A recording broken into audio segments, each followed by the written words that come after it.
Tonight, angry and let down, Grenfell survivors say they're being used in a political game.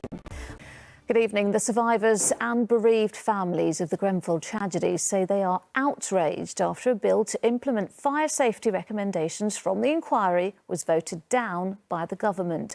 More than 300 Tory MPs, including the MP for North Kensington, Felicity Buchan, voted against the Labour amendment, which would have forced landlords to share evacuation and fire safety instructions with residents. The government says it will implement the recommendations, but only after a consultation, and accused the Labour Party of political point scoring. Rags Martell on the row, threatening to overshadow the inquiry. Nazanin Zaghari-Ratcliffe has spent the last 6 months at her parents' house in Tehran, effectively under house arrest. Well, the mother of one from North London had been held in an Iranian jail since 2016 after being convicted of spying charges, something she's always denied. Well, earlier this year, she was granted temporary release due to the coronavirus outbreak. This morning, she was taken to court and told she faces a new charge and will go on trial this Sunday. Our political correspondent Simon Harris has the latest. A car has hit 2 children in Wandsworth after mounting the pavement outside a school. 2 parents were also hit in the incident, which happened near the Beatrix Potter Primary School just after 3 o'clock this afternoon. Police say none of the injuries are life-threatening, although one child may have fractured their leg. 2 police officers have been accused of failing to act on claims of domestic abuse made by a girl who was killed in a fight with her ex-boyfriend. PC Kerry Linham and PC Sophie Dennis appeared before a disciplinary hearing today, accused of gross incompetence in relation to the claims made by Katrina Makinova just weeks before her death. Well, Chloe Keeley was at the hearing. I don't know if you remember, this was an extraordinary case. Failure to safeguard a child, and PC Dennis is also a... Chloe, thank you. Still to come, we'll have the weather plus.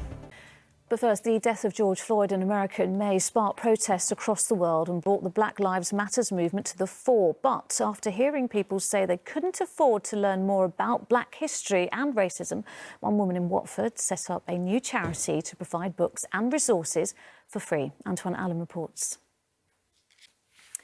Now, throughout the pandemic, we've reported on the desperate state of London's theatre scene, and today, with West End venues still closed to audiences, Andrew Lloyd Webber appeared before MPs to answer questions about the possibility of them reopening. Well, Lord Lloyd Webber says the arts sector needs to get back up and running soon or risk no return. Ria Chatterjee is here. Well, he was pretty unequivocal today, and obviously this isn't the first time. Now, he was asked about his final message to the government. His answer to that... Well, to mark International Literacy Day, the Duchess of Cornwall has opened a new library at a primary school in Southwark. And with visits like that one returning to royal schedules, it's also been announced the Queen will start to use Buckingham Palace again for the first time since the pandemic. Music and nostalgia now. They formed during London's swinging 60s and penned this song to a TV show some of you might just remember.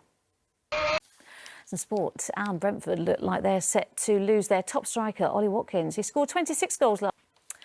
When Park Run started back in 2004 in Bushy Park, it was just a group of 13 runners setting out to complete a 5K run. Since then, it's become a Saturday morning ritual for thousands across the capital and takes place in more than 20 countries worldwide. Of course, organised running events, along with most other things, had to stop in March when the nation went into lockdown. But as of October, the runs are back. Martin Stew has more.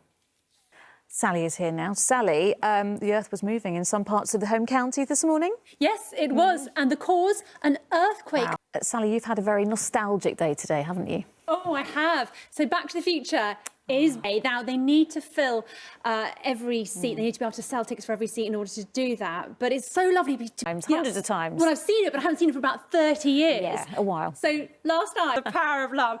So I suggest everyone. With that, we are out of time. But don't worry, we are back with the latest after ITV News at 10. Coming up, Mary with the ITV Evening News. But from me and the rest of the London team, bye-bye.